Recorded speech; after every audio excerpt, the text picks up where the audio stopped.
If you have a high stake presentation coming up, and if you are somebody who likes to script things one by one, paragraph by paragraph, but instead you would like to captivate your audience, you want them to hang on to every word that you are saying in your presentation, then watch this video till the end, because I'm going to reveal you how to think like a public speaker and how to write a speech, how to prepare a speech. The common mistake that people make is before any presentation, they write down the speech. That's the first thing they do. And then they rehearse it many times and looks very robotic. They're not able to gauge the energy of the room and be absolutely present in the moment.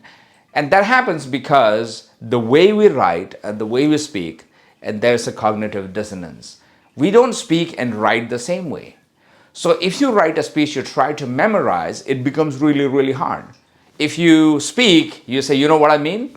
Do you guys get me? You never write those kind of sentences. So if you are too much in the script, and even if you're not looking at the script, it is kept next to you, you don't refer to it, 20% of your brain is in the script. And you can't be fully present in the moment. You can't captivate your audience because it requires your presence and active thinking on the spot. So what is the solution to this? How can you write a speech? Well, there's something called a reverse engineering your talk. So first, find out what are 2-3 things that you want your audience to remember. Start from there. Because at the end of the day, it's not about spewing a bunch of information that your audience cannot remember. So why would you have a bunch of information like 50-step plan when you know nobody's going to remember? How about focus on 2-3 things that you want people to remember? Now think of stories from your life. How you can tell a story to make your point. Because here's the power of story. People remember stories. They might forget your slide number 32. They might forget the pie diagram. They might forget all of it. But they will always remember stories, and they will also remember how you make them feel. So focus on stories. Once you have figured out 2-3 things that I'm going to talk about and the stories that I'm going to tell to make my point, then what you do is you take your phone and you imagine you're talking to a family member or a friend and talk.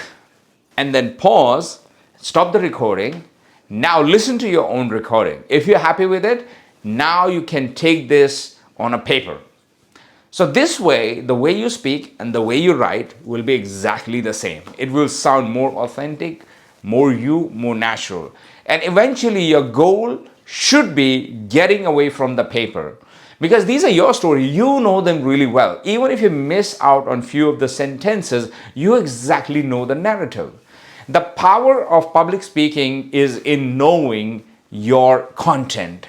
It is not making something up on the fly, because every expression, the gesture, how you say things, it really matters. The method is the most important thing. For that to be fully present in the moment, you should know your stuff at the back of your hand. So personal story is a great example. And hey, your stories are unique because only you know them. People have no goddamn idea about your stories. And when you start telling them, they will pay attention. And they will retain that information better. So here's the process that I would recommend. First, reverse engineer your talk. Think of 2-3 things, and then have stories to support it to make your point. Finally, go to the phone, record your speech as if you're talking to a family and friend, and then transfer into a paper, and then you have your perfect script ready. Now practice it a couple of times, and don't immediately go to the notes, because here's the thing. In the beginning, you might have, man, I forgot this. But as you just wait for the thought and reach for it, you will see that the time span will shrink, and eventually you'll become good at memorizing. Another pro tip that I will give you is, a couple of my friends are stand-up comedians. Sometimes I go on their set. And for comedians, everything that they say in a short window time has to be very punchy, especially the callbacks, etc. that they do. Sometimes most comedians, what they do is they will write down here in their hand, like when they have a mic and they're talking. So they don't write down the entire sentences and words. So if I'm telling a story about a bear, I'll just draw a bear.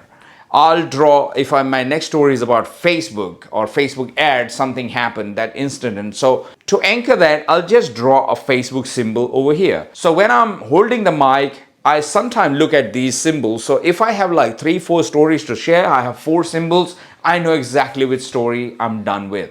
And if you're kind of a person who have 4-5 stories, you need a little more space, then you can also use back of your hand where you have watch. So sometimes you can refer, people might think you're looking at the clock because you like to finish on time, but you're swiftly looking at the notes.